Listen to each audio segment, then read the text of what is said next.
Bom, vamos começar, pessoal? Muito boa tarde, meu nome é Fábio Bueno de Aguiar, sou desembargador do Tribunal Regional do Trabalho daqui da 15ª Região, sediado em Campinas.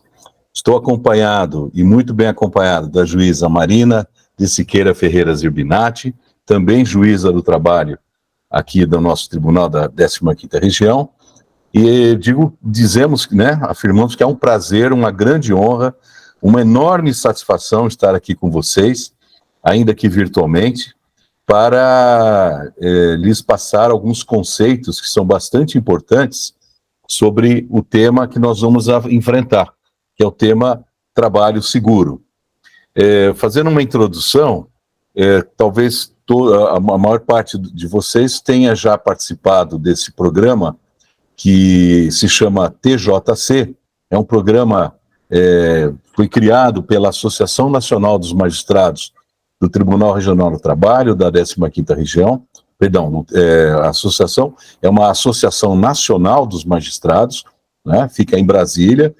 O programa se chama Trabalho, Justiça e Cidadania, e ele tem como finalidade passar conceitos, né, passar valores, passarem princípios para os estudantes das 9ª séries das escolas, sejam elas públicas, sejam particulares, né, da rede pública ou particulares, sobre esses temas, que são bastante, quase que hoje muito raro se discutir, se conversar sobre essas questões, visando a melhoria, né, da cidadania, incutir alguma consciência nessa garotada sobre essas questões que são muito importantes, né? São os valores humanos, valores que formam o cidadão. E nada melhor do que contar com a presença e com o apoio dos professores, dos coordenadores, né, que estão aqui participando. A Escola Municipal de Ensino Fundamental, professora Nilza Tomazini, já é uma escola parceira. Nós já realizamos alguns anos, o ano passado tenho certeza, os anos anteriores não tenho certeza, que eu também não sou mais ou menos novo aqui no programa, mas vocês já entendem um pouco da dinâmica que a gente gostaria de colocar, de imprimir, e se depois alguém tiver alguma dúvida, fique completamente à vontade para fazer as perguntas. Nós vamos iniciar uma apresentação usando alguns slides em PowerPoint.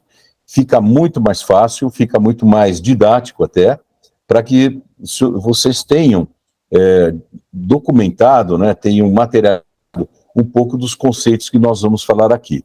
E poderem depois passarem esses conceitos para os alunos no momento da continuidade do programa, né? Esse material vai ficar à disposição de vocês, poderá ser até aprimorado, né, até no momento em que nós estivermos na escola para fazermos as palestras, mas ele está sempre assim em evolução. Eu passo a palavra à minha colega Marina para ela fazer a saudação, né, e depois vamos começar a apresentação. Boa tarde a todas as pessoas que estão aqui conosco pelo vídeo. Eu agradeço primeiro o honroso convite do Dr. Fábio pela AMATRA, né? Esse programa, Trabalho, Justiça e Cidadania, é muito importante e ele faz parte de uma das metas do programa Trabalho Seguro, que eu integro como gestora de 1º grau.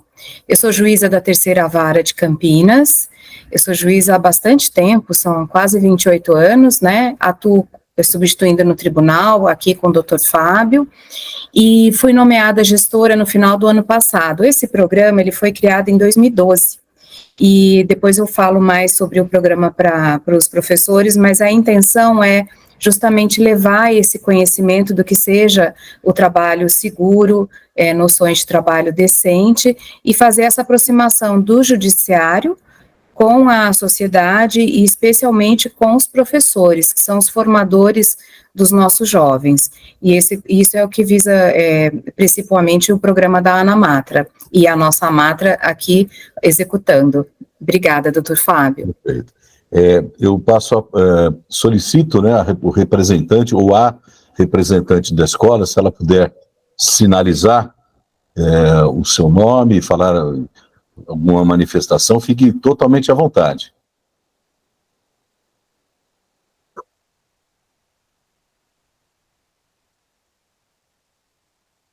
Bom, então vamos começar. Diomário, nosso secretário, eu peço que já nos ajude aqui com a exposição, e nós podemos combinar dessa forma. Nós faremos uma exposição, tentaremos ser assim o mais objetivos possíveis, sem falar juridiquês, né? Não pretendemos cansá-los, principalmente nesse horário que é após o almoço. Geralmente a gente fica aí um pouco, né? Às vezes até um pouco sonolento, mas a ideia é passar alguns conceitos. Eu já faço algum esclarecimento também inicial, que há sugestões sobre outros temas, né? O ano passado, numa das escolas aí de Sumaré, nós tratamos do tema combate ao trabalho infantil, e falamos também sobre o trabalho do jovem aprendiz. Como são vários temas e nós gostaríamos, né, pretendemos que essa parceria seja perene, né, que ela dure bastante, e que o ano que vem nós estejamos novamente aqui conversando com vocês, depois com os alunos, com as crianças. Então nós vamos ter outros temas para abordarmos, mas sempre fica a oportunidade da escola, da coordenação, dos professores, sugerir aquele tema que talvez esteja mais de acordo com os interesses aí de vocês, tá bom? Mas então, por hora, nós vamos falar sobre o tema trabalho, justiça e cidadania. Pode passar, Diomário, por favor? E vamos falar sobre o trabalho seguro. Por favor. A nossa apresentação, né, já foi feita, depois vocês vão ficar com esse material. E qual que é a nossa proposta? Qual que é a agenda para essa 1 hora que a gente pretende estar com vocês? Nós vamos falar sobre definição, o conceito, né, de saúde e segurança do trabalho, o aspecto histórico, da onde vem, quando é que começou e assim por diante, os aspectos legais, reconhecendo o ambiente de trabalho, como identificar os riscos, as medidas de segurança para evitar acidentes, o que fazer em casos de acidente de trabalho. Então, dando início ao tema, a definição de segurança no trabalho é um conjunto de medidas que devem ser adotadas com o objetivo de minimizar os acidentes de trabalho. Doenças ocupacionais, que são aquelas doenças que têm origem a partir do trabalho, né, do ambiente laboral, e também proteger a capacidade de trabalho do trabalhador. Não sei se vocês sabem, mas o Brasil, dentre muitos recordes, ele tem um recorde que é bastante preocupante e nos dá uma certa tristeza, que é o recordista mundial de acidentes do trabalho. Então, nós somos reconhecidos por tantas coisas boas, mas nesse quesito, infelizmente, o Brasil, né, tem aí uma marca bastante expressiva de acidentes do trabalho, que é bastante desagradável. Isso vai contra, né, o princípio da proteção do trabalhador, da proteção do ambiente de trabalho, vai contra até a própria economia, porque o trabalhador que se acidenta e que se afasta do trabalho, ele deixa de produzir, né? Então existe uma série de fatores que o acidente de trabalho repercute na vida das pessoas. Agora, a segurança do trabalho, ela é definida por normas e leis. No Brasil, a legislação de segurança do trabalho compõe-se de normas regulamentadoras, leis complementares, portarias e decretos, e também as convenções internacionais da Organização Internacional do Trabalho, que pertence à ONU. Por favor. E saúde? Qual é a definição de saúde? Segundo a Organização Mundial de Saúde, é um estado de completo bem-estar físico, mental e social, e não somente a ausência de afecções e enfermidades. Então vocês podem perceber que a saúde ela tem uma expressão global sobre a vida do ser humano, né? Ela não abrange somente a questão das enfermidades, das afecções. Dizer, não, eu não tenho nenhuma doença, mas isso será que é sinônimo de saúde plena? Não, a saúde plena, ela tem a ver com tanto o bem-estar físico, mental e social do trabalhador. Podemos passar, por favor. Eu vou deixar a Marina, então, tratar dessa questão nos próximos slides. A nossa legislação, ela principalmente a partir da Constituição, ela trata dos direitos dos trabalhadores, e são direitos dos trabalhadores, dentre outros, a redução dos riscos inerentes. Esse direito é considerado fundamental, que é o direito à dignidade da pessoa do trabalhador e dos valores sociais do trabalho. Nesse direito mais genérico e fundamental é que inclui-se a proteção contra acidente e doença profissional.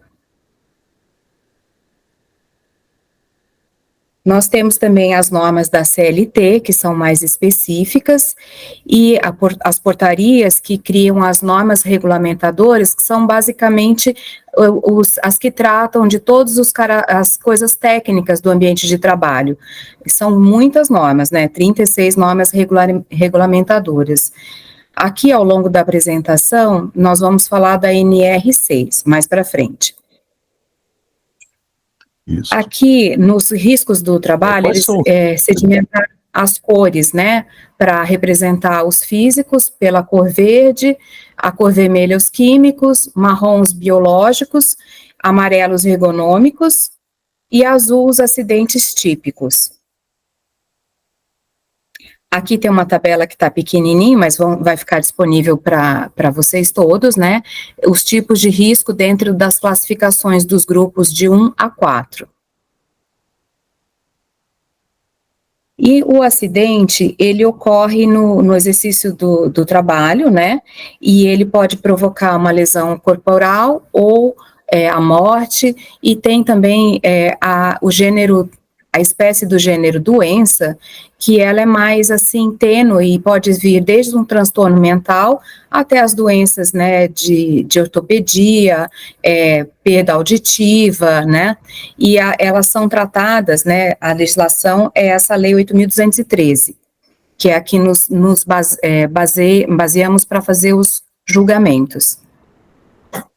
Essa é uma ilustração, né, doutor Fábio, que dá para a gente ter uma ideia das coisas mais comuns que podem acontecer, né?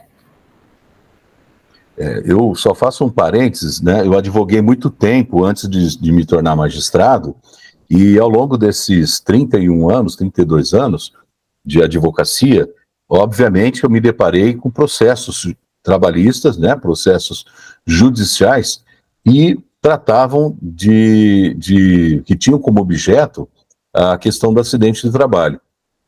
Então, se tratam de trabalhadores que, por alguma razão, ou por descuido próprio, ou por descuido do empregador, ou até mesmo em razão de ação de terceiros, ele vem a se acidentar, né? Agora, não vou dizer que é a maior parte, mas há uma boa parcela de acidentes que são provocados por falha humana, né? Essa falha humana, ela tem a ver com dois elementos que nós chamamos de desídia e negligência. A desídia é quando o trabalhador, né, a pessoa resolve, por alguma razão, até mesmo por preguiça, ou achar que tem que economizar tempo, que não posso perder tempo. Então ele deixa de usar um equipamento de proteção individual e fica exposto a uma ação que pode vir a provocar um acidente de trabalho. Então, alguns casos que eu tive a oportunidade de atuar, e hoje como magistrado, a doutora Marina também não é diferente, nós analisamos quase que todos os dias processos judiciais relacionados a acidente de trabalho. E o mais interessante é que os processos que vêm aparecendo em maior e que em grande expressão eles relacionados a doenças psiquiátricas ou doenças mentais. Pessoas com estresse, pessoas com síndrome do pânico, pessoas, enfim, são doenças, né, que a gente pode dizer assim, que são quase que invisíveis, porque você não verifica, olhando simplesmente para a pessoa, que ela está cometida de alguma doença. É diferente de alguém que quebra o braço e que ela fica com o braço engessado, né? A perna, qualquer parte do corpo. Agora, a pessoa que está com essa doença, se ela for originada no ambiente de trabalho, ela dificilmente você vai identificar. Isso mesmo, por isso mesmo que é necessário se fazer os exames médicos, periódicos e assim por diante. Então, aqui nós temos nessas gravuras alguns exemplos, né? O camarada que sobe numa escada, né? E essa escada ela está apoiada em algum calço, alguma coisa assim, para ela ficar um pouco mais alta e o trabalhador poder alcançar aquilo que ele deseja pegar lá em cima da estante, e aí ele desequilibra, vem a cair, vem a se acidentar, né? Muitas vezes alguém está distraído e vem a sofrer acidente de trabalho. Nós estamos vendo aqui uma moça com o telefone em mãos, né, no ouvido, falando que provavelmente, ou algum parente, o marido, enfim, sofreu um acidente de trabalho e veio a óbito. Bom, isso acredito que na vida de todos nós, em algum momento nós visualizamos ou tivemos a oportunidade de ter algum contato com situações de acidente de trabalho. Mas pode passar, por favor. Agora é você, Marina, sou eu? Sou eu. Eu posso fazer uma introdução, doutor Fábio? Pode. Aí, só falando a respeito do que o doutor acabou de dizer, o nosso número de processos com as questões do acidente, da doença, é tão grande que em 2012 foi criado esse programa do trabalho seguro, que é uma coisa nacional, vinda do TST, e visa justamente a prevenir, porque a única saída para evitar, né, acidente e doença é a prevenção. E como o doutor Fábio bem disse, as doenças psiquiátricas estão ficando cada vez mais comuns e acredito que seja por dois fatores, né?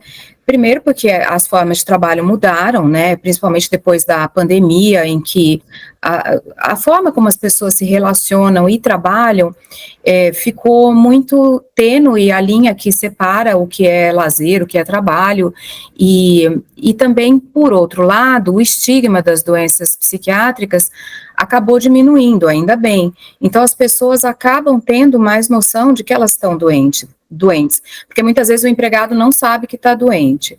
Outra coisa também que é bem relevante em relação a esse tipo de doença é que quase 100% dos casos, o trabalho é uma concausa, e ambientes pessoais e familiares e histórico da pessoa influem da mesma forma.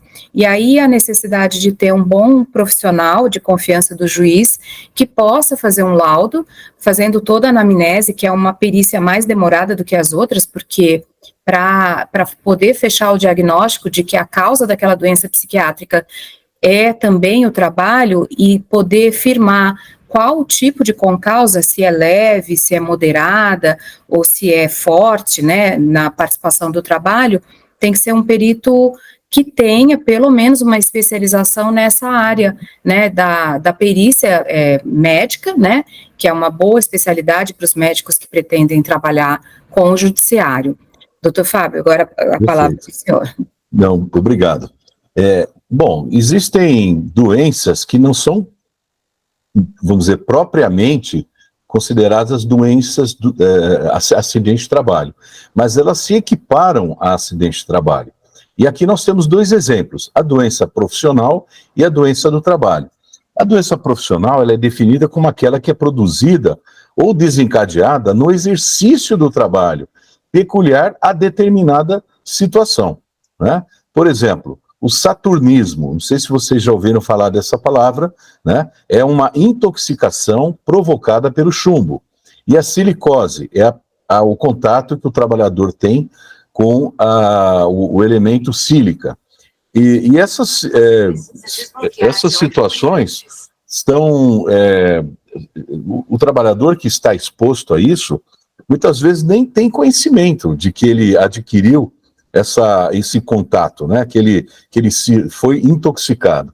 Nós aqui no tribunal tivemos uma experiência, alguns anos atrás, um julgamento de uma grande multinacional situada, cuja planta está situada na cidade de Paulínia.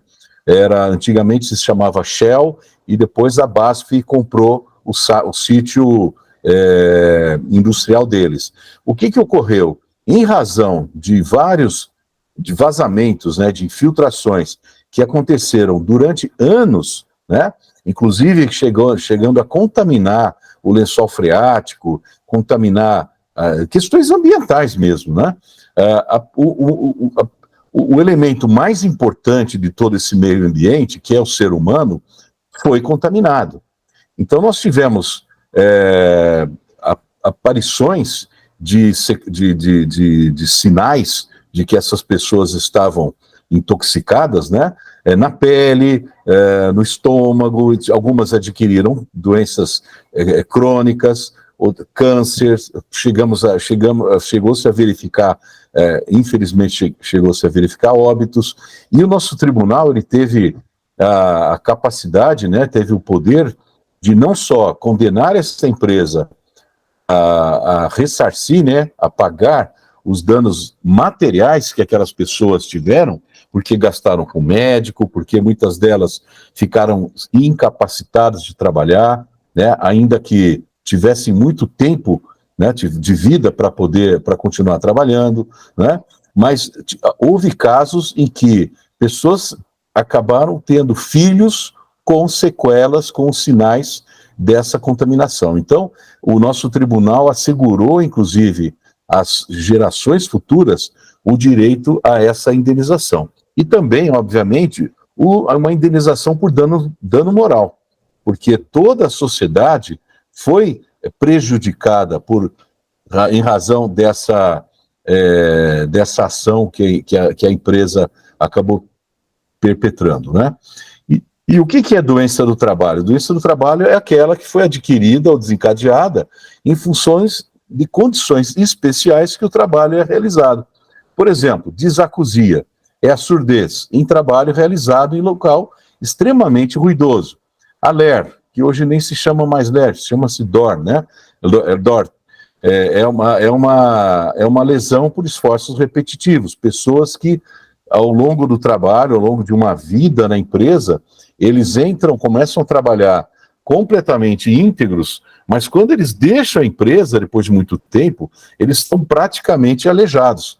Pessoas que adquirem lesões osteomusculares em várias partes do corpo, predominantemente nos braços, né, nos membros superiores, nas costas também é muito comum, e essas são consideradas doenças do trabalho.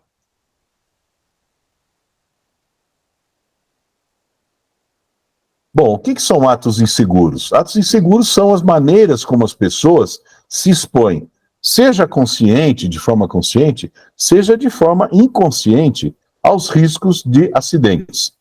Em 80% dos casos de acidentes, o motivo principal é o ato inseguro. Eu vou contar um exemplo de uma situação que eu vivenciei, num processo em vários processos, inclusive, que eu acabei defendendo a empresa, sem muita chance de ganhar, né, acabamos fazendo acordo, mas eu estava advogando para uma construtora que ela estava construindo um predinho de 4 andares. Predinho pequeno, não era tão alto assim, não.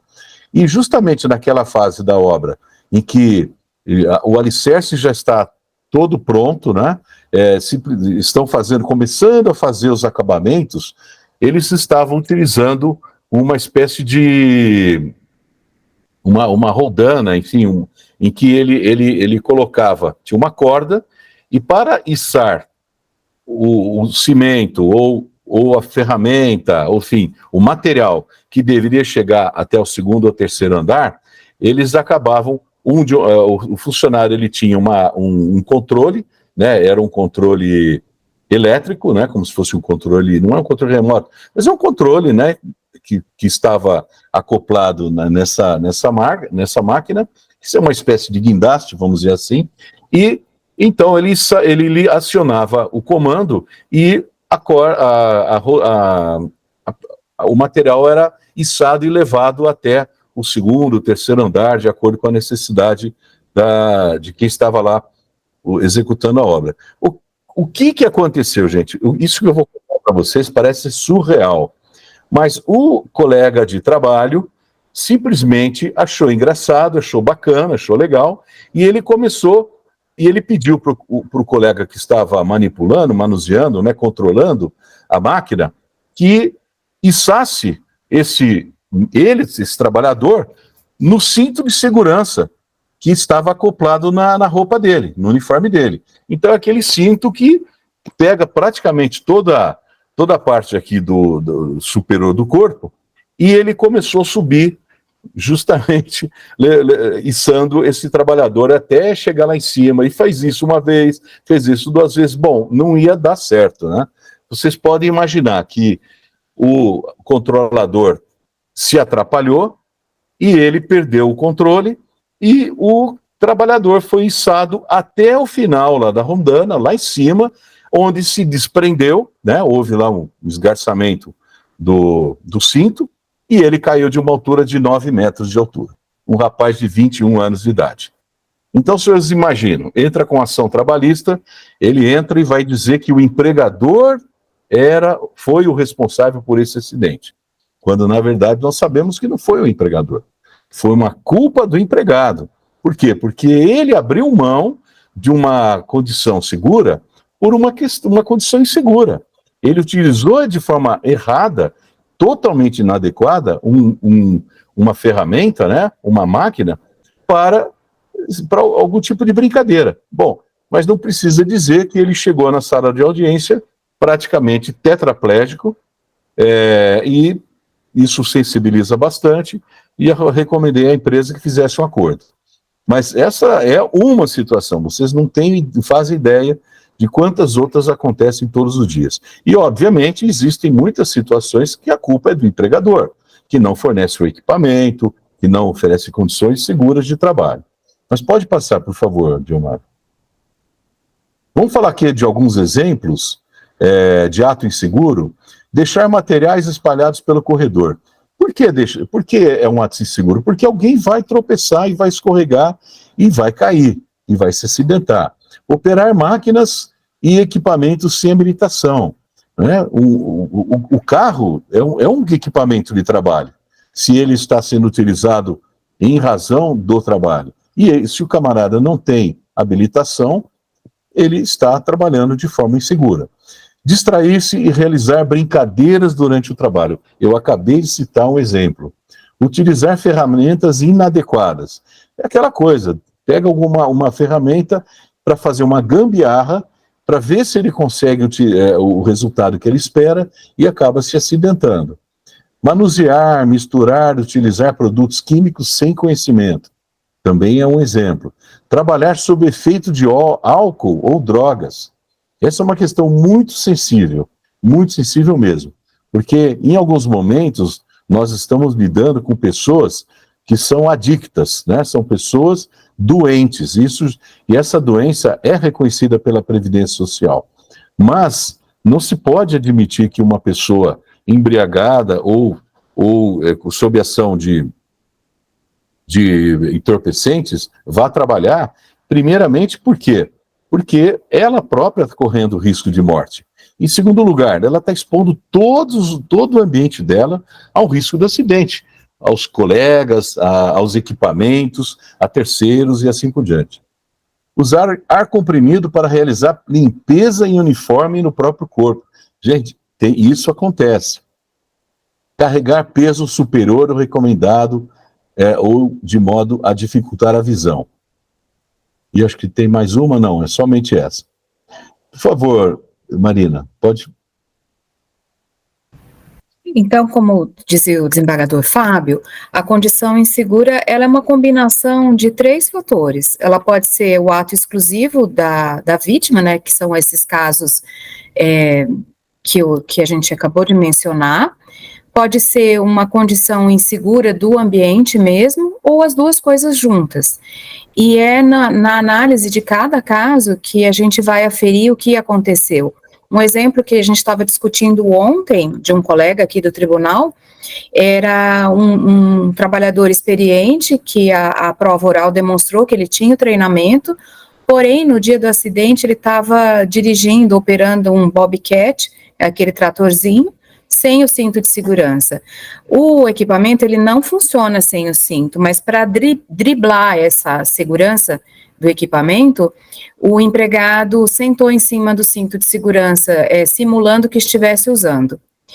E é óbvio que o empregado, ao fazer isso, ele não faz com o intuito de se acidentar. Ele ficou... teve um acidente gravíssimo, não sei se ficou sem o movimento das pernas, mas algo semelhante. Mas, quando ele dribla uma segurança ou não usa um equipamento de proteção individual, ele está assumindo o risco, né, de alguma forma, embora a gente classifique como culpa dele, é quase que um dolo eventual, né, se falássemos em direito penal, não é, doutor Fábio? Sim, com certeza, com certeza. E esse é um exemplo que acontece todos os dias. Outro exemplo que a gente está acostumado a ver também são com relação àquelas pessoas que trabalham com motocicleta. E eu já vi situação de entregador de comida, ainda não existia nem esse iFood, né, essa modalidade de entrega de alimentos por plataforma, né, como nós estamos vendo hoje, mas o camarada, ele passava em todos os sinais vermelhos, não tinha o menor cuidado, até que um dia ele se acidentou, né, ou ele vem a óbito, ou ele se torna incapaz, e essa incapacidade acaba refletindo não só na vida laboral dele, mas na vida de toda a família, todas as pessoas que cercam esse trabalhar. Podemos... Doutor Fábio, só uma complementação em relação que tem a ver com o motociclista, ele é enquadrado numa atividade de risco, que ensejaria a responsabilidade da empresa independentemente de culpa, mas num caso desse, em que ele comete a infração de trânsito e avança no semáforo vermelho, aí ele acaba perdendo o direito à eventual indenização, porque ele que criou esse acidente, né? A causa exclusiva do acidente foi a culpa dele, né? Que é um caso grave, mas infelizmente acontece muito. A maioria dos atendimentos ortopédicos na cidade de São Paulo, nós tivemos aqui um ortopedista em dezembro passado falando disso, é de motociclista, trabalhador com entrega em moto. Acho que 80% dos casos das emergências em São Paulo. Sim, com certeza. Vamos dar aqui um exemplo de ambiente inseguro, né? Máquinas com dispositivos de segurança defeituosos ou desprovidos deles. Talvez você já tenha ouvido falar dessa situação, mas uma grande montadora de carros, multinacional, instalada aqui no Rio de Janeiro, ela teve, alguns anos atrás, um acidente de trabalho horroroso, em que uma pessoa foi esmagada na prensa. Então, a partir daquela situação, que foi de comoção nacional, todo mundo soube, sindicato, parou a empresa e tudo mais, o Ministério do Trabalho houve por bem regulamentar nas NRs, né, ele inseriu na NR12 algumas exigências para que o maquinário, os equipamentos contivessem ou contenham dispositivos de segurança. Dispositivo de segurança, só para vocês imaginarem, o trabalhador, quando ele está operando uma prensa, ele tem que estar com um dos pés acionando, por exemplo, um pedal, e com ambas as mãos sobre uma plataforma, de forma que ele não corra o risco ou não tenha nem a a pior das intenções de tirar a mão e colocar a mão, uma das mãos, na prensa. Por quê? Porque no momento que ele fizer isso, o dispositivo ele vai desativar a máquina, ele vai parar a máquina. Não vai acontecer esse acidente. Por quê? Porque ele acabou, vamos dizer assim, rompendo ou interrompendo o funcionamento da máquina a partir de uma decisão errada, de tirar a máquina daquele dispositivo que assegurava que ele não poria jamais suas mãos na prensa. Mas, gente, isso acontece também o tempo todo. Outro exemplo de ambiente inseguro é o piso defeituoso ou impróprio. Falta de limpeza no ambiente de trabalho.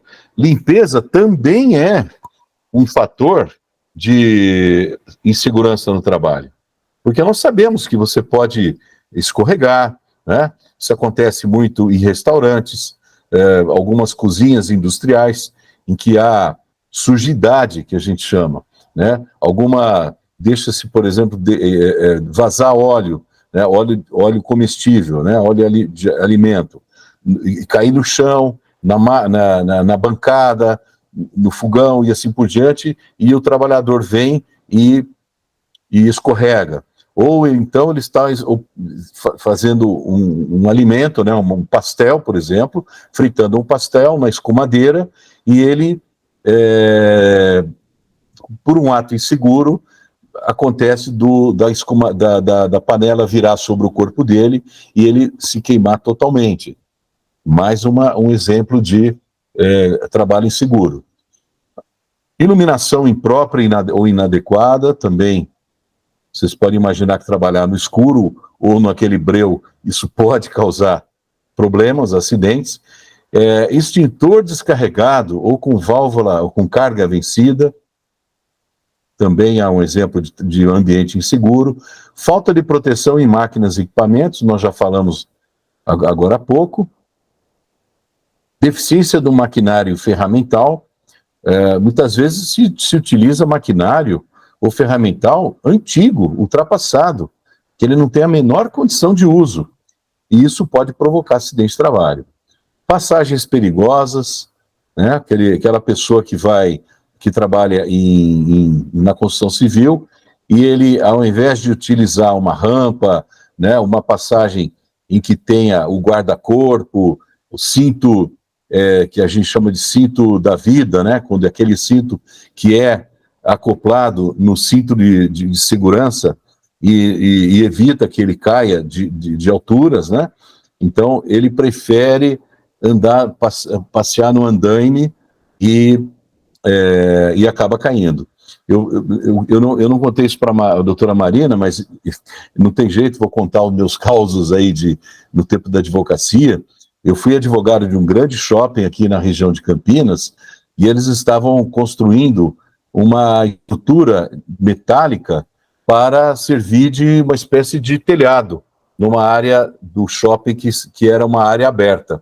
E o pessoal que estava lá em cima, né, fazendo essas instalações, eles estavam totalmente cobertos, né, estavam usando os equipamentos de segurança do trabalho. A empresa terceirizada, ou melhor dizendo, a empresa empreiteira que foi contratada, ela assinou todos os protocolos, comprovou que todos os trabalhadores tinham certificado para trabalhar em altura, e o que aconteceu? O camarada se desligou do cinto, né, do cinto da vida, começou a andar em cima dessa estrutura de ferro, que já estava sendo colocado vidros, e ele achou que havia vidro por todo o caminho. Só que ele resolveu atender o celular, ou pegar o celular, não prestou atenção, ele caiu de uma altura de quase 10, 12 metros de altura, e morreu, né? Veio a óbito, infelizmente. Então, vocês percebem, gente? Tem aí todo um protocolo, tem todo um aparato, um aparelho de segurança, e a pessoa, por uma decisão errada, equivocada, ela adota aí uma ação arriscada. Outros exemplos aqui, né? Bom, podemos passar adiante, Gilmane, por favor? Falta de equipamento de proteção individual, nós já falamos também. Nível de ruído elevado pode provocar surdez. Proteções inadequadas ou defeituosas. Eu digo assim, proteções porque, por exemplo, trabalhador que se ativa, que mexe com energia elétrica, ele tem um uniforme específico, especial. A roupa que ele usa não é uma roupa comum de uniforme, é uma roupa preparada para trabalhar com energia elétrica. Então, se o trabalhador, se o empregador não fornece essa roupa adequada, ele está adotando uma postura insegura e expondo a vida do trabalhador a isso. Má arrumação, falta de limpeza, vamos adiante. Defeitos nas edificações, iluminação, já falamos. Risco de fogo, explosão, muito comum, muito comum. Ausência de sinalização vertical de solo sobre áreas ou atividades de risco. Pode passar, por favor. Roupa inadequada, transportar ou empilhar de modo inadequado, não usar equipamento de proteção individual ou equipamento de proteção coletiva, usar máquinas sem habilitação ou permissão, fumar em local proibido, olha aí, se bem que hoje o pessoal deu uma diminuída, né, em relação ao tabagismo, mas existe. Vamos adiante. Essa foto é muito emblemática. Marina, conta um pouco do que você sabe dessa foto, inclusive do seu gabinete. Não, hoje nós estávamos fazendo uma reunião prévia e sobre essa foto eu uso emprestado o gabinete da doutora Rosimeire Errara, que é uma colega aqui do tribunal que me empresta. E tem essa foto aqui na sala, inclusive ela tem até uma profundidade. E tem numa das salas de audiência, salvo engano, é da Ana Cláudia no fórum, que era da Ana Cláudia, né? Que hoje é desembargadora da Sexta Vara. É uma foto emblemática, né, doutor Fábio? Não, e há dúvidas, né, se essa foto é montagem ou não. Mas eu fui ler, né, fui entender um pouco mais sobre a origem dela. Realmente, esse fotógrafo, Charles Ebbets, né, ele fez essa foto lá em Nova York, numa daqueles arranha-céus, né, e ela é real. Agora, vocês fiquem... Eu já não conseguiria, acho que nem olhar para baixo, né? Imagina sentar numa viga dessa, a não sei quantos metros, deve estar muito alto. Olha os prédios lá embaixo, como ficam pequenos, né? Mas isso é um exemplo, né, cabal de trabalho inseguro, ou de condição de trabalho inseguro. E a foto é de 32, né? Aí hoje, a gente voltando aos exemplos anteriormente citados, que o tabagismo já não é tão em voga, já tem sido minimizado, mas eu acho que um mal atual é o celular, né? Quando nós tivemos nós fomos visitar pela Escola Judicial e pelo Trabalho Seguro a Hyundai, que é a empresa de Piracicaba, né, montadora de automóveis, e uma das regras, né, doutor Fábio, primeiro, andar na faixa própria e não usar o celular, porque o celular, ele é fruto de muito acidente, seja acidente do trabalho, como acidente em geral, que a gente sabe, né, em trânsito, acidente... Pessoas em lazer, né, passeando em museu, destrói uma obra de arte porque está tirando uma selfie no celular. Então, é um risco que em 32 não se pensava, e fazer uma loucura dessa de sentar num negócio, aí nem sei como é que chama essa viga. Uma viga. Uma viga.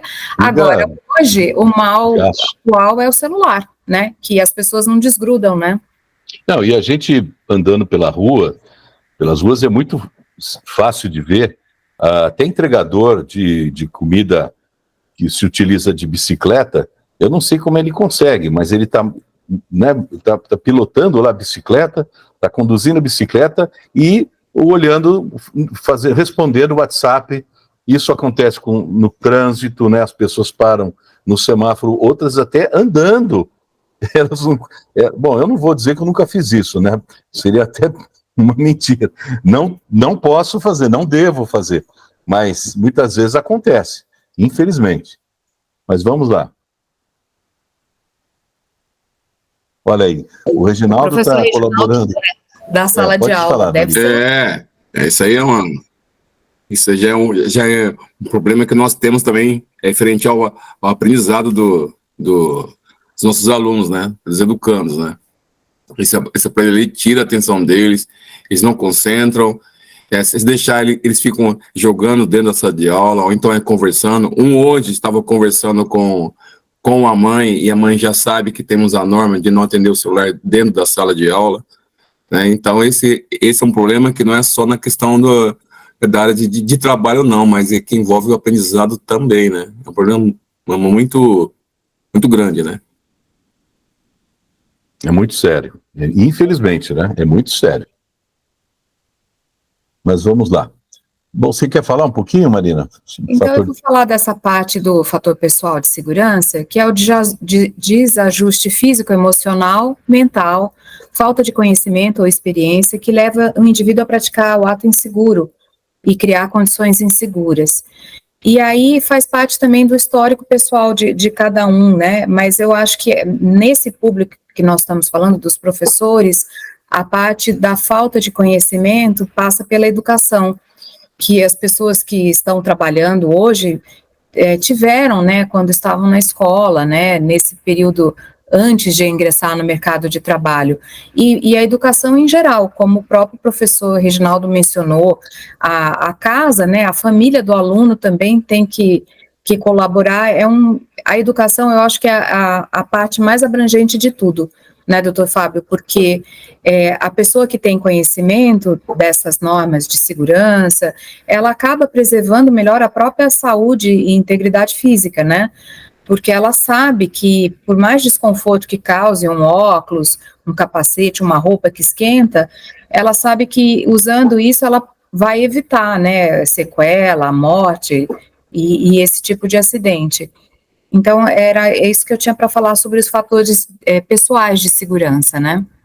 E certamente, e pessoas que estão sofrendo problemas pessoais, né? Algumas situações aí bem críticas, como separação, falecimento de algum parente, de questões financeiras, dívidas e assim por diante, é óbvio, ela entra no local de trabalho, ela não consegue virar a chave e se desconectar completamente.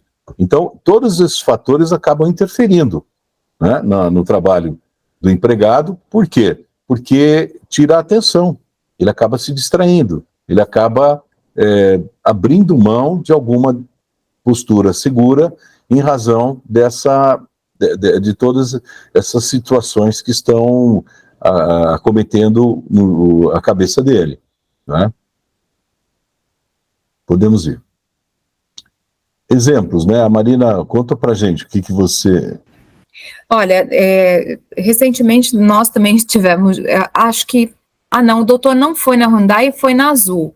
Não, desculpa, não eu foi estive na Hyundai, mas não foi com esse grupo, foi anteriormente. Na Azul, nós ouvimos a comandante Audrey falando muito de fadiga, e esse é um exemplo típico que lá é uma empresa que, até porque lida com aviação, né, e é um risco imenso, um piloto com fadiga, né, e lá foi tocado no exemplo daquele dos Alpes, né, que inclusive cometeu um suicídio e levou todo mundo junto.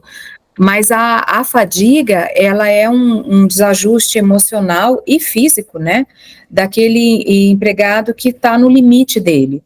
Então, esse é um empregado que ele deveria sinalizar, né, e algumas empresas têm os canais próprios para isso, né, como a própria Azul, que ele não está em condições de trabalhar. Então, a pessoa que não dormiu ou que teve um problema sério na família, ela não tem a capacidade de pilotar um avião, ou, um caso de um médico empregado, fazer uma cirurgia, né? São casos extremos em que a pessoa está num nível de estresse que não recomenda a atividade, né?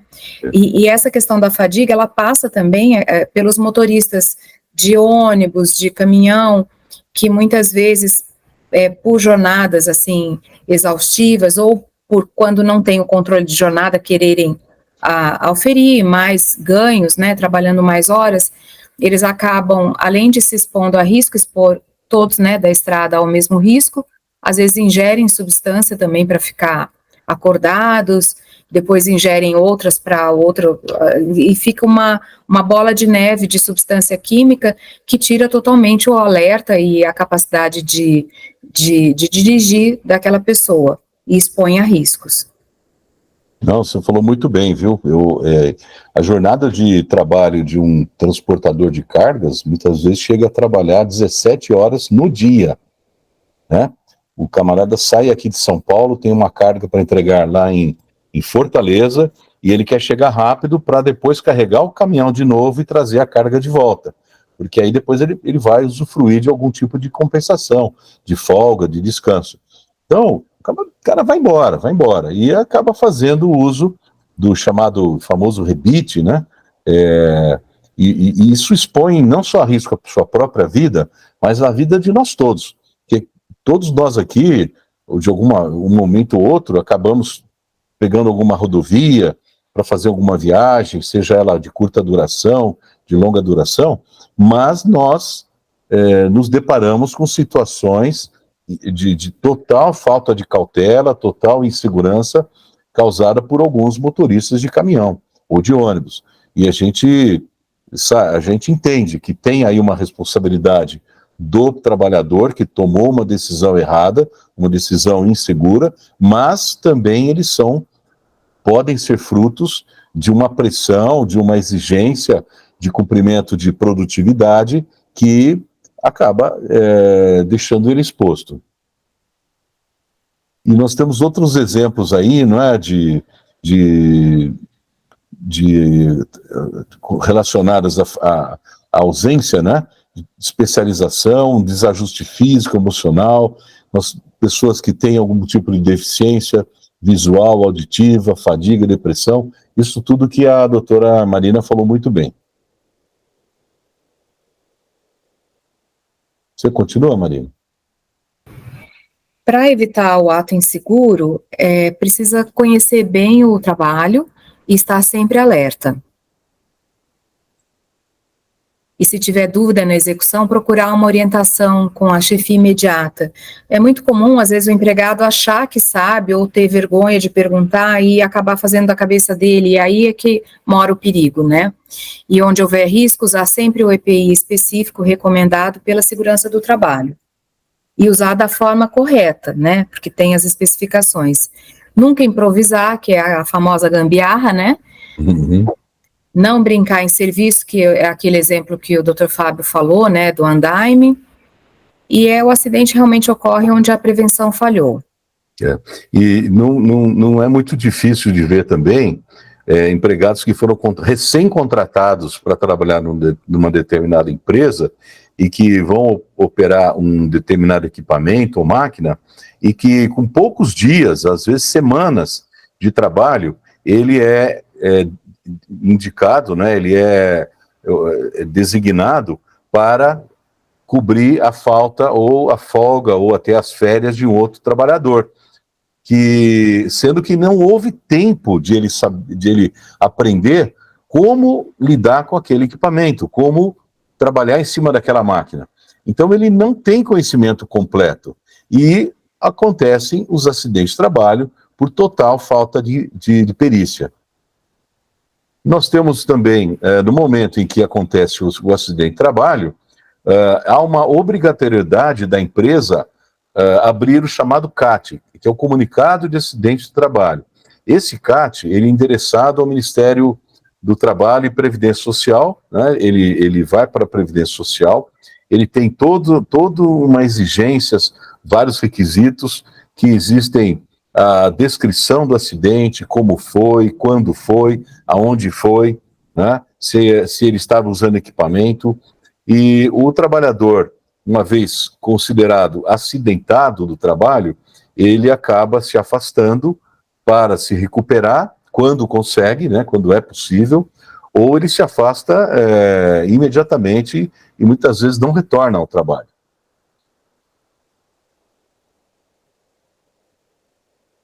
Vamos falar um pouquinho da NR6. A NR6, como nós falamos lá atrás, a doutora Marina falou sobre a questão da legislação, é uma norma regulamentadora do Ministério do Trabalho que estabelece, né, que trata dos equipamentos de proteção individual. E ele define equipamentos de proteção individual como todo meio ou dispositivo de uso individual destinado a proteger a saúde e a integridade física do trabalhador, quando não for possível eliminar o risco ou neutralizá-lo, seja por meio de medidas de proteção coletiva, implanta-se o equipamento de proteção individual. Então, individual porque é só dele. Mas nós vemos muitas vezes, por exemplo, açougues, supermercados em que há açougues dentro, né? E os açougueiros, os funcionários da área do açougue, são obrigados a adentrar numa câmara fria para retirar o produto, né? A carne, e levar até o refrigerador que fica à disposição do cliente. O que ocorre? Muitas vezes tem uma japona só, uma só capa de proteção para aquele trabalhador. E vários trabalhadores entram ao mesmo tempo. Então, isso está errado. Esse equipamento acaba não sendo individual, ele é usado por todos e alguém vai ficar sem. Então, isso também é uma irregularidade. Vamos seguir. O empregador é responsável por fornecer os equipamentos, né, de proteção individual adequados ao trabalho. Ele tem que não só instruir, ele tem que treinar quanto ao uso desses equipamentos. E não basta só instruir e treinar, ele tem que fiscalizar e exigir o uso do equipamento. Isso acontece muito nas ações trabalhistas, em que o empregador fala, mas eu forneci o equipamento, mas ele não comprova que ele fiscalizava e exigiu o uso do equipamento. Aí ele é condenado a pagar um dano moral ao trabalhador. E quando o equipamento é danificado, tem que dar outro. Não pode trabalhar sem esse equipamento. Por favor, Marina. E só complementando dos equipamentos, eles têm que ser certificados, né, para ter a validade. O empregador tem que fazer o fornecimento mediante documentação, porque isso é exigido nos processos. E também a falta de uso pelo empregado, aqui, mesmo com a fiscalização e tudo, é causa para punição, inclusive a despedida por justa causa, né, doutor Fábio? Então, o empregador, ele tem esse ônus mesmo de fiscalizar, mas também ele tem o poder diretivo de, para aquele empregado que não obedece e que se recusa a usar, ele pode advertir, suspender e depois mandar embora por justa causa.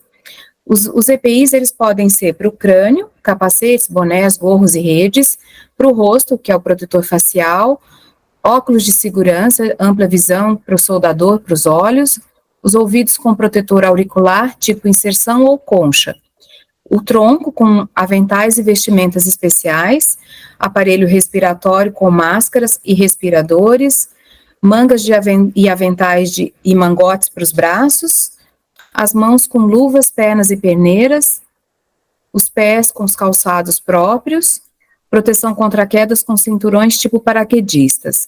E só um adendo, a questão das luvas também tem as luvas químicas, né, porque alguns tipos de produto, apenas as luvas que são cremes próprios é que protegem, não adianta a luva de silicone ou aquela luva do açougue que é uma rede de metal, né, só essas luvas, tem alguns tipos de luvas, assim como tem alguns tipos de protetores auriculares, e para cada tipo de atividade é o protetor adequado que vai neutralizar a insalubridade e os riscos.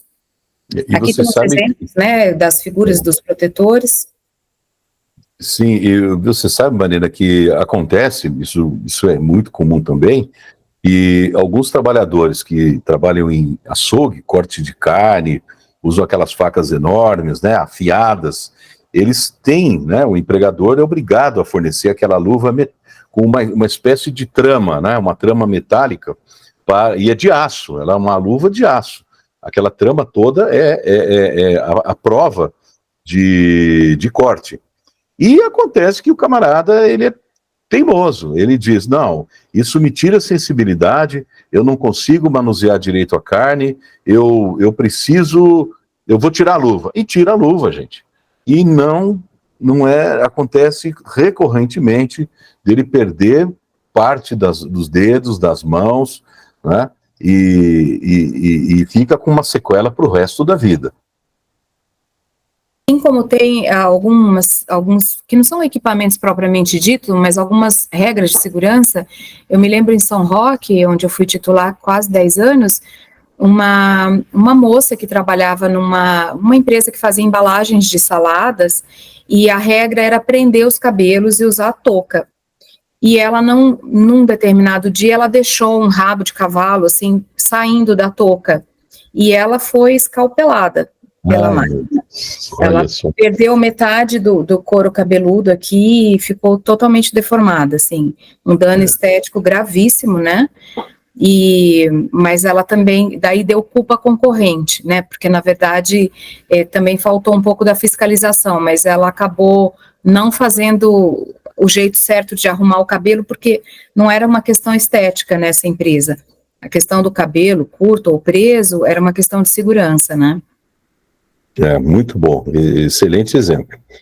E estamos chegando já, sim, por último, é importante que vocês saibam que toda empresa, existe aí um número mínimo como número mínimo de trabalhadores, ela é obrigada a ter a comissão interna de prevenção de acidentes e assédio. É uma comissão interna formada tanto por representantes da empresa, do empregador, como também dos empregados. E qual que é o objetivo dela? Ela se destina a tratar os assuntos referentes à segurança do trabalho. A CIPA é regulamentada pela CLT, né, nos artigos 162 a 165, e pela NR5, né, contida naquela portaria que nós já falamos lá atrás. E a CIPA ela tem um papel muito importante, né? Primeiramente, o fato do empregado desejar participar de uma comissão, né, de uma CIPA, ele é eleito pelos pares, pelos colegas de trabalho. E a partir do momento que ele é eleito, ele passa a ter estabilidade no emprego. Ele não pode ser mandado embora. E ao término e ele tem um mandato, né? O mandato é de 2 anos, até 2 anos. Após o mandato, ele tem ainda uma estabilidade de 1 ano, que não pode acontecer nada com ele não pode ser demitido. E isso tem uma razão de ser, pessoal. Por quê? Porque se o empregador ele é contra a prevenção de riscos, a prevenção de acidentes, e ele exerce uma pressão na CIPA para fazer valer o seu posicionamento, o empregado ele tem que ter independência, ele tem que ter autonomia para poder levantar os problemas e, muitas vezes, exigir do empregador o cumprimento da lei, das NRs. E se ele não tivesse a estabilidade, ele ficaria sujeito a ser mandado embora toda vez que ele fizesse esse trabalho, né? Essa função que é super importante dentro da empresa. E acho que aqui termina essa parte da apresentação. Eu já falei aqui do objetivo da CIPA, né? Podemos seguir. E agora a Marina vai fazer um pouquinho de uma explanação de como funciona o comitê, né, a Comissão de Trabalho Seguro no tribunal, qual é o seu objetivo, quais são as suas dificuldades, enfim, fique à vontade, Marina, por favor. Então, como dito, né, diante dos inúmeros processos com acidente e doença do trabalho, em 2012, o Tribunal Superior do Trabalho criou o programa Trabalho Seguro. O objetivo desse programa é difundir a prevenção, né, quanto aos acidentes e doenças. E para isso, o Tribunal Superior do Trabalho estabeleceu que cada tribunal regional tenham 2 gestores, pelo menos, do trabalho seguro. Aqui em Campinas, atualmente, o gestor de 2º grau é desembargador Edmundo Fraga Lopes, e eu sou a juíza gestora de 1º grau. E o nosso tribunal também, como ele é muito grande, ele pega o interior inteiro de São Paulo, exclui praticamente a grande São Paulo e parte do litoral só. Todo o resto é nosso. Então, como ele é muito extenso, criou-se a figura de uns gestores auxiliares nas circunscrições tipo Sorocaba, Rio Preto, Ribeirão Preto. Por quê? Porque uma das metas do programa é pulverizar esses conhecimentos. Outras ações do programa colocam o juiz, né, do trabalho ou o desembargador do trabalho numa função proativa, que é um papel que nós normalmente não desempenhamos. E nesse papel proativo, a gente tem um diálogo permanente com a sociedade, para poder difundir. Então, o trabalho Justiça e Cidadania é uma das metas, e a meta, salvo engano, a meta 5 desse ano, do biênio. A cada biênio, o Tribunal Superior do Trabalho, ele institui um tema, né, o atual é Democracia e Inclusão, e vai trabalhando nas metas que são, assim, a linha mestra é a mesma e vai especificando. Nessa questão da democracia e inclusão, o que se visou é um olhar para aquelas categorias de trabalhadores que são tidos por invisíveis. Então, é sabido que o trabalho de cuidados, ele muitas vezes é informal, sem registro em carteira, e é um dos tipos de trabalho em que mais tem o assédio moral e assédio sexual. E como é no âmbito normalmente doméstico, fica muito invisível. Outro trabalho que é considerado, assim, bem difícil, até degradante, é o coletor de lixo. E eu só queria contar um caso que é bem recente, julgado aqui já pelo Tribunal, Terceira Câmara, eu fui relatora, que é do gari coletor, aquele pessoal que vai pendurado no caminhão de lixo. E que, infelizmente, atualmente no Brasil, a gente não vê outra solução para que se colete o lixo urbano. Em outros países, já se sabe que tem uma máquina em que ela pinça o lixo da rua e coloca numa caçamba. Mas aqui ainda é necessário o trabalho humano. E esse trabalho é reconhecido como uma atividade de risco, e quando acontece um acidente, que é esse caso julgado, ele foi atropelado e ficou com sequelas gravíssimas, permanentes. A responsabilidade da empresa é objetiva, então nem se indaga da culpa, né? No caso, ele foi atropelado por terceiro, então a empresa não teve um ato da empresa, mas como a atividade é de risco, ela acabou sendo responsabilizada. Então, basicamente, do programa é isso, né? A cada biênio, a gente trata de alguns temas estabelecidos pelo Tribunal Superior. O ministro Alberto Balazeiro é o coordenador nacional, e nós estamos sempre fazendo eventos aqui, né? Eu vou pedir até para o Diomário da Matra, quando houver os próximos, mandar também convite para as escolas parceiras do TJC, porque é sempre uma forma de capacitar, né? Os alunos podem vir também, é aberto a todo o público, são eventos gratuitos. Eu acho que era isso, doutor Fábio, do Trabalho Seguro a dizer. Não, eu agradeço demais. Vejam, a ideia nossa não é dar uma aula de direito aqui a ninguém, né? A nossa ideia é debater esse tema, passar noções gerais do que é o trabalho seguro. Talvez algum de vocês já tenha ouvido falar dessas normas regulamentadoras, de noções de trabalho inseguro e assim por diante. Então, o que nós fizemos aqui? Nada mais é reforçar aquilo que vocês conhecem, que vocês sabem, às vezes até sabem, mas não de uma maneira formal, sabem pelo dia a dia, né? A gente bate o olho e fala, opa, não vai dar certo, alguma coisa vai acontecer. E quando a gente direciona todo esse conhecimento, ou parte dele, para os alunos das nonas séries, gente, isso tem tudo a ver com eles, tem tudo a ver. Por quê? Porque hoje eles estão quase na iminência de entrar no mercado de trabalho. Eles podem trabalhar como jovem aprendiz, né? Antigamente se falava em menor aprendiz, hoje é jovem aprendiz. O jovem vai até 24 anos, para vocês terem uma ideia, né? Então, amanhã, eles estarão trabalhando numa firma, numa fábrica, ou num escritório, ou trabalhando numa área de campo, e eles vão se deparar com situações que podem chamar atenção, né? Falar assim, puxa, mas isso aí eu aprendi lá no TJC, lá na escola, né? Então, a gente acredita que se foi muito feliz a escolha desse tema, porque ele tem tudo a ver com a vida da gente.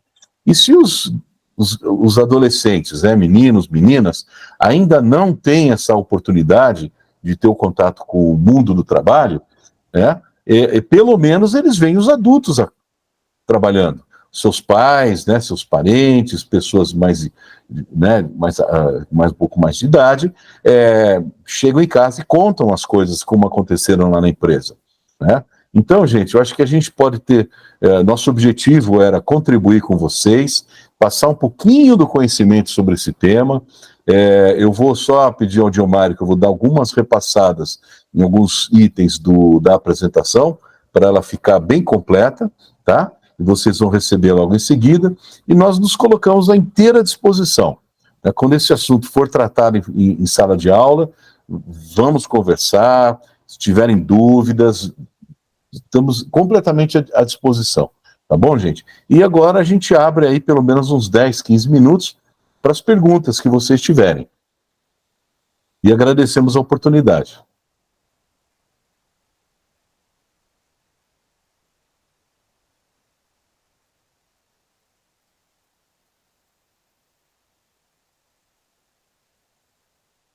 O Janilson quer fazer uma pergunta, Janilson? Fique à vontade. Sim, doutor, boa tarde, doutora Marina, e boa tarde, demais colegas. Doutor, semana passada aqui na escola teve uma feira científica e um dos pais de um aluno estava com a mão machucada. Ele comentou que lá na empresa que ele trabalha, ele estava fazendo uma intervenção na máquina, com a máquina desligada, e que ele botou a máquina para trabalhar e a mão dele ainda estava ali no local. Ele falou que a culpa foi dele e ele sofreu um acidente. Eu imagino que, nesse caso, a máquina deveria ter uma segurança melhor do que essa para impedir que a pessoa com a mão no local ela pudesse causar um acidente, né? Qual seria a sua opinião, sem ter maiores detalhes, além desse que eu falei, obviamente, né? Não, perfeito. Obrigado pela contribuição, pela pergunta. De fato, se o trabalhador, ele mesmo, chegou à conclusão de que ele adotou um ato inseguro, quem sou eu para desmentir, né? Ninguém vai chegar, não, você não tomou, não. Ele sabe até onde ele poderia ter ido, o que ele deveria fazer, ou o que ele não deveria fazer. Ele sabe disso. Mas, como a própria juíza Marina disse, né, o empregador, ele tem que ter olhos para tudo, gente. Tem que ter olhos para tudo. Ele tem que, antes de acontecer, ele já tem que ter corrido e solucionado o problema. Então, pode ser que essa máquina esteja em desconformidade com as exigências legais. Pode ser. Pode ser que, numa eventual fiscalização do Ministério do Trabalho, essa empresa seja notificada e autuada por conta dessa condição. Mas é lamentável. Agora, felizmente, pelo que você está narrando aqui,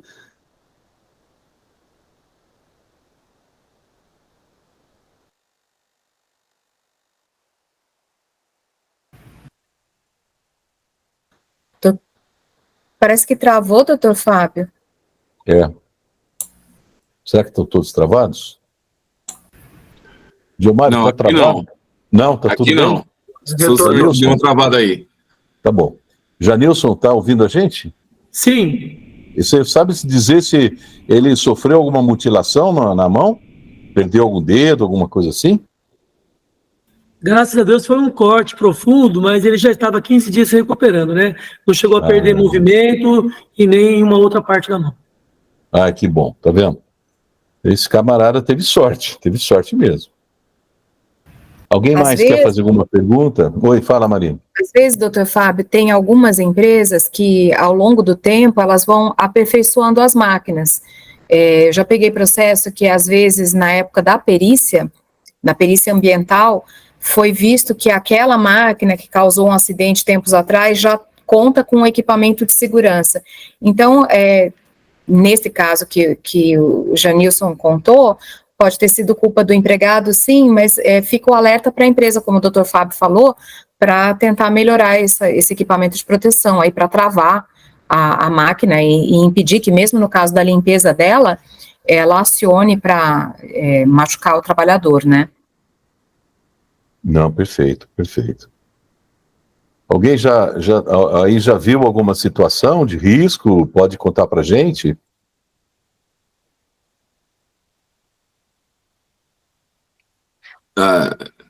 Eu aqui, ó. Oi, Reginaldo. Antes de ser professor, eu trabalhei 17 anos na indústria, né? Muitos dos relatos que o senhor contou aí, a doutora Marina também, era comum de se ver mesmo, né? Às vezes tinha a questão que a própria empresa era meio relapsa, né? Quanto à orientação, né? No caso, principalmente na substituição, quando o funcionário entrava de férias, era muito comum isso, né? Eu mesmo já tinha acontecido isso comigo, de render a outra pessoa durante as férias, né? Tá? E chegar lá e a gente não está habituado àquela forma de trabalhar, ou então não sabe como é que é o sistema de produção naquela máquina ocorrer isso, né? Então era muito comum isso mesmo. Então a pessoa às vezes está cansada de usar o protetor, aí ela tira para dar um descanso, né? Mas é comum isso acontecer, no dia a dia mesmo, né? Então muitas dessas coisas às vezes é imperícia do trabalhador, né? E às vezes também a falta de orientação, né? Então todos esses relatos aí me fez recordar os anos, final dos anos 80 e anos 90 aí, que eu trabalhei em indústria, né? Dentro da sala de aula, não é tão comparável a questão da insegurança, assim, de ocorrer acidentes trágicos, né? Mas no que diz respeito ao trabalho em si, né? Mas temos, assim, aquelas doenças ocasionais não, que são comuns à profissão, né? Que é a voz, né? É a rouquidão, perca da voz mesmo. A lesão é do ombro, é devido à escrita, né? Anos escrevendo no quadro, né? Às vezes dor na mão, devido à maneira de estar manipulando sempre a correção de provas, que ainda é feito a caneta, né? Então, há esse tipo de ocorrência, né? Então, são as coisas mais comuns que acontecem conosco, que está na área, dentro da sala de aula, né? Não, obrigado pela sua contribuição, super importante. Você vê que você tem aí uma larga experiência de 17 anos na indústria. Imagina aí quanto você aprendeu e quanto você ensina aí, os próprios alunos hoje, né, com a sua lição de vida. Agora, essa questão do professor, eu posso falar um pouquinho, não vou falar de cátedra, mas eu falo pela experiência própria. A minha mãe foi professora em escola pública, e ela dava aula, muitas aulas por semana, em 2 escolas, inclusive, e não era difícil vê-la sem voz, porque hoje eu não sei qual é a realidade aí de vocês, até estaremos juntos aí, vocês até me mostram um pouco da... Muitos ainda fazem isso, doutor. Muitos ainda fazem isso. Né? Porque na época dele era o giz, agora eu não sei se agora são lousas magnéticas. Nós recentemente abandonamos o giz, né? Estamos usando canetão agora, né? Aqui na nossa escola, aqui no Nilza e no Palioto, quando a gente estava junto lá, ano passado eu estava lá com o senhor. É verdade, foi lá no Palioto, eu estava lá, né? Que a gente fez lá a apresentação, né? Era eu e o professor Lucas. Ótimo. História. Esse ano eu estou aqui na Escola Nilza, com os meus colegas aí. E eu perdi a ideia que eu estava falando. Não, você está falando do giz, né? Que do giz. Agora. É isso aí, mas a questão de dobrar o horário, eu já fiz isso, hoje eu não faço mais, né? Eu tenho apenas um cargo, mas tem muitos colegas que estão ouvindo a gente aqui, que estão participando, e que fazem isso, né? Sai 12h20, e a 1h ele tem que estar lá na autoescola. Alguns em Campinas, alguns em Hortolândia, né? Fazem essa jornada dupla ainda. Muitos ainda fazem isso. Não, é louvável. É uma profissão super respeitada. Eu acho que mereceria realmente até maior atenção por parte do poder público, né? Para que proporcionasse melhores condições de trabalho para os professores, porque afinal de contas, se eu hoje sou um desembargador, porque eu tive bons professores, né? Além da minha formação, do ensino que eu recebi dos meus pais, mas foi a minha faculdade, eu estudei em escola pública antes, isso eu disse lá no Palioto, eu estudei em escola pública a vida inteira, praticamente, só na faculdade que eu fiz a faculdade pública, faculdade privada, né? Mas eu valorizo demais, valorizo muito, e vocês estão aí de parabéns, né? Quando eu falo que o pessoal do Big Brother é guerreiro, isso me faz um mal. Eu falo, mas quem é guerreiro? A gente sabe quem é de verdade, quem é guerreiro, né? É isso aí. É isso aí, vocês estão de parabéns. Mas, gente, se vocês não tiverem nenhuma pergunta, fica aqui a nossa contribuição. Eu tenho certeza que uma parte aí, se não for do jeito nosso, mas do jeito de vocês, vai ser transmitida para os alunos, né? Vocês vão contar com um material, não tenham preocupação de serem fiéis à letra da lei, porque nem é esse o objetivo. O objetivo é passar a consciência, né? A preocupação, né, sobre o trabalho perigoso, sobre o trabalho inseguro, né? Isso é uma questão do dia a dia da gente, né? E aí nós vamos ter a culminância, que vai ser no final do ano, e o Reginaldo, como foi testemunha ocular, né, Reginaldo? No ano passado, pode contar para os seus colegas, o que foi muito legal. Foi uma experiência pessoal minha muito rica, até de uma certa forma até cômica, porque os meninos, as meninas, né, cada um fez um papel lá no teatrinho. Uma encenação, né? Encenação, né? Aí eu tô louco para chegar esse momento, viu? E ver essa molecada aí fazendo, né? Fazendo exemplos de trabalho inseguro. Já tô até vendo, né? Já tô até vendo. Que eles vão deixar eles criar. Eles criam. Mas é bacana. O TJC, gente, é isso. É trazer noções, né, de cidadania para todo mundo, tanto para os professores, que são, além de profissionais, são pais, né, são filhos, são irmãos, são vizinhos, né, vão para a igreja, vão para o clube, vão para o boteco, e está levando esse ensinamento. E os alunos, eles estão numa formação, estão numa fase ainda, né, engatinhando ainda, eles têm muita coisa pela frente, e vão levar com eles esses ensinamentos, e vocês, isso está agregando ao conhecimento que eles já têm adquirido de vocês. Marina, alguma consideração para a gente encerrar? Olha, eu queria agradecer muito a oportunidade, é a primeira vez que eu participo do TJC, espero que seja a primeira de muitas, doutor Fábio.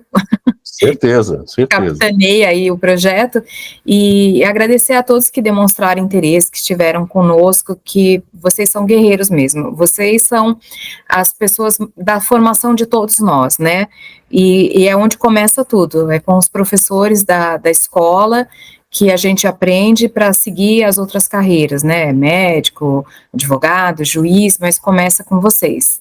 Até professores, inclusive, né? Também. Ensinam professores, né? Mas tá bom, gente. Então, foi um prazer estar com vocês. Esperamos estar juntos em breve, se Deus quiser.